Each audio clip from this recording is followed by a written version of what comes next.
Hello YouTubers and tech lovers out there, Kshitij Kumar again here from Horizon Tech for you। और Horizon Tech for you के आज के इस episode में हम एक बहुत ही इंटरेस्टिंग कंपैरिजन है जिसके बारे में बात करने वाले हैं। और बहुत सारे यूज़र इसमें कंफ्यूज्ड हैं। मुझे कॉन्स्टेंटली ऐसे क्वेश्चन पूछे जाते हैं कि सर मेरे पास एक 2 GB का मेरी सिस्टम मेमोरी 2 GB है, यानी कि रैंडम एक्सेस मेमोरी, और मेरे पास एक 2 GB का GPU है, तो क्या मेरी रैम 4 GB हो गई?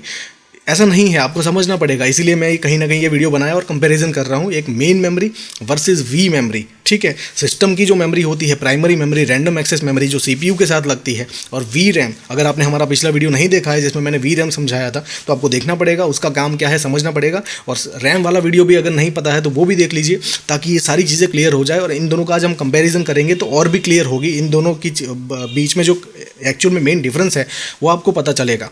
बहुत सारे यूज़र ये भी पूछते हैं कि सर अगर हमारे पास इतनी गीगाबाइट की सिस्टम मेमोरी है और अगर वो मेमोरी है जो वी रैम है वो अगर कम है तो चलेगा?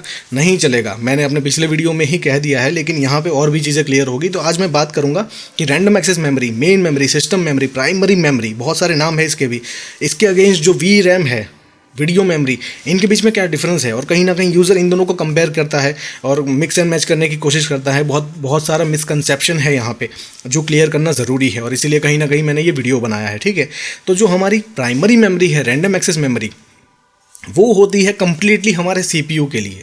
सीपीयू को जितना भी डेटा चाहिए होता है प्रोसेसिंग करने के लिए, जब हमारा कंप्यूटर चल रहा होता है, कुछ टास्क परफॉर्म कर रहे होते हैं, हमने कोई टास्क असाइन किया है, वो सारा डेटा सीपीयू जब प्रोसेस करता है वो टेम्पररी बेसिस पे इस रैम में स्टोर होता है, रैंडम एक्सेस मेमोरी में। ठीक है, जो रैम है और वी रैम है, दोनों की दोनों रैम है, रैंडम एक्सेस मेमोरी ही है दोनों की दोनों, लेकिन उसे वी रैम कहा जाता है, वीडियो रैम। और ये दोनों की दोनों वॉलेटाइल मेमोरी है, तो दोनों में डेटा है वो टेम्पररी बेसिस पे है, कुछ भी परमानेंट नहीं है। तो सीपीयू को जितना डेटा चाहिए वो ये जो रैम है हमारी सिस्टम की प्राइमरी मेमोरी, उससे मिलेगा। ठीक है, अगर वी रैम है उसमें कितना भी डेटा पड़ा हुआ है लेकिन वो सीपीयू के किसी काम का नहीं है, सीपीयू उसको एक्सेस नहीं कर सकता।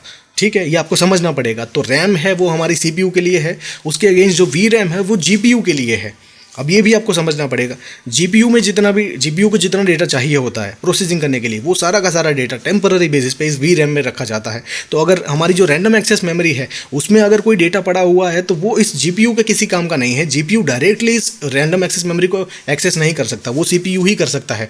लेकिन उस रैम में से डेटा इस वी रैम में आ सकता है थ्रू पीसीआई एक्सप्रेस स्लॉट, और फिर उसके बाद जीपीयू इस पर्टिकुलर डेटा को एक्सेस कर सकता है। ये आपको समझना पड़ेगा। ठीक है, अभी आगे बात करते हैं। अब इसकी जो साइज़ है उसके रिगार्डिंग मैंने ऑलरेडी वीडियो बना दिया है, दोनों की साइज़, रैम की साइज़ भी और वी रैम की साइज़ भी, कि कितनी होनी चाहिए। लेकिन फिर भी फॉर एग्जांपल मैं बात करूं कि किसी सिस्टम में कम है, फॉर एग्जांपल आपके सिस्टम में 4 गीगाबाइट की रैंडम एक्सेस मेमोरी लगी हुई है, 4 गीगाबाइट या मोर देन 4 गीगाबाइट, 8 गीगाबाइट, चलो एग्जांपल के लिए समझते हैं 8 गीगाबाइट है random access memory, main memory. और अगर आपके पास ऐसा कोई जीपीयू है जिसमें 4 GB की रैम लगी हुई है, या 2 GB की रैम लगी हुई है, या 3 GB की, ठीक है, अगर ये 3 GB की रैम है वो फुल हो गई, जैसे वीडियो मेमोरी है वो फुल हो गई, 3 GB की आप भर दिया, आपने कुछ ऐसा काम कर रहे हो कि पूरी 3 GB की रैम भर जाती है, तो उसके बाद जो डेटा है वो रैम में स्टोर किया जाएगा जो मेन मेमोरी है उसमें। ठीक है, लेकिन जीपीयू डायरेक्टली फिर भी उस डेटा को एक्सेस नहीं कर सकता, ये आपको समझना पड़ेगा। वो डेटा जब तक इस वी रैम में नहीं आता, उस सिस्टम मेमोरी में से, तब तक ये जो जीपीयू है वो उसको एक्सेस नहीं कर सकता।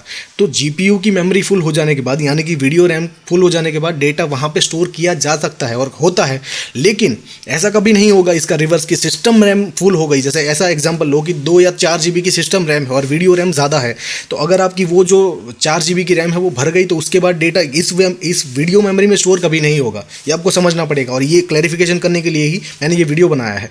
तो उसके बाद अगर वो भर गई तो फिर वर्चुअल मेमोरी का यूज़ होगा, यानी कि आपकी सेकेंडरी ड्राइव। ठीक है, वर्चुअल मेमोरी वाला वीडियो भी देख लीजिए, समझ में आ जाएगा।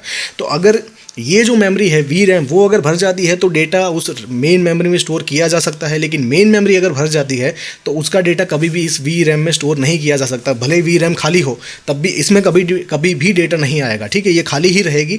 उसके ऑपोजिट वो जो डेटा है वो टेम्पररी या जो हमारी स्टोरेज सॉल्यूशन है, secondary storage solution, virtual RAM, page file, उसमें स्टोर किया जाएगा। ठीक है, तो वी रैम भर जाती है तो वी रैम का डेटा मेन मेमोरी में जा सकता है, और मेन मेमोरी भर जाती है तो मेन मेमोरी का डेटा फिर वर्चुअल मेमोरी में किया जाता है। है, लेकिन इसका ऑपोजिट कभी नहीं होगा, ये आपको समझना पड़ेगा, ठीक है।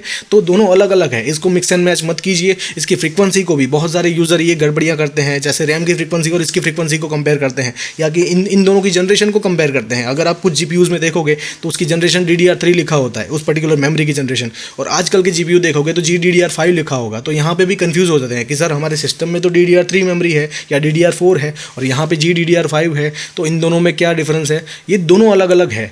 ये जीपीयू के लिए है GDDR ग्राफिक्स मेमोरी है GDDR5, ठीक है, और वो सिर्फ DDR है, DDR3 या DDR5, ठीक है। और फ्रीक्वेंसी का भी एक ऐसा इशू है, बहुत सारे यूज़र ये भी पूछते हैं, जैसे वो पढ़ते हैं कि उनका एक मदरबोर्ड है जो पर्टिकुलर इतनी फ्रीक्वेंसी, उनका चिपसेट, उनका प्रोसेसर इतनी मेमोरी सपोर्ट करता है, random access memory, main memory, जैसे कि 1066 मेगाहर्ट्ज़ से लेकर 2133 मेगाहर्ट्ज़ तक।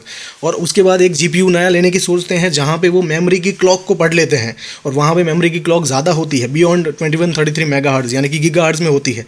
तो फिर वो मुझसे ऐसे क्वेश्चन पूछते हैं कि सर अगर मैं ये जीपीयू लूँगा तो मेरे सिस्टम में लगा पाऊँगा, क्योंकि मेरे मदरबोर्ड पर तो इतनी ही फ्रीक्वेंसी लिखी हुई है, लेकिन इन दोनों का कोई लेना देना नहीं है, ये आपको समझना पड़ेगा। वो जो वीडियो रैम है उसकी फ्रीक्वेंसी है वो जीपीयू के लिए है, उसकी फ्रीक्वेंसी चाहे कितनी ही हो, उसका मदरबोर्ड से कोई लेना देना नहीं है। अगर आपके पास एक X16 स्लॉट अवेलेबल है आपके मदरबोर्ड पे PCI Express, तो आप कोई भी जीपीयू किसी भी कंपनी का लगा सकते हो, ठीक है। आपके पास अभी बहुत सारे लोग ये भी पूछते हैं कि सर AMD का बोर्ड है तो मैं NVIDIA का लगा सकता हूँ? डेफिनेटली लगा सकते हो, कोई इशू नहीं है, इन दोनों का कोई लेना देना नहीं है। आपके पास AMD प्लेटफॉर्म है, AMD के किसी बोर्ड पर आप NVIDIA का भी कोई भी जीपीयू लगा सकते हो, कोई इशू नहीं है। और कोई इंटेल प्लेटफॉर्म है उस पर भी AMD का लगा सकते हो, ग्राफिक्स कार्ड अगर लगाना चाहो, ठीक है। तो ये कंफ्यूज ना होइए, फ्रीक्वेंसी में भी कंफ्यूज ना होइए कि आप वो जो मदरबोर्ड पे जो फ्रीक्वेंसी मेंशन होती है वो आपकी रैंडम एक्सेस मेमोरी की फ्रीक्वेंसी होती है कि इतनी फ्रीक्वेंसी की रैम लगा सकते हो, तो उसका ये जो VRAM है उसकी फ्रीक्वेंसी के साथ कोई लेना देना नहीं है, दोनों अलग अलग है। तो मिक्स एंड मैच मत कीजिए, कंफ्यूज मत होइए, और ये वीडियो सही से समझ लीजिए। सो आई होप कि इस वीडियो में मैंने आपको जो भी बताया, जो भी समझाया,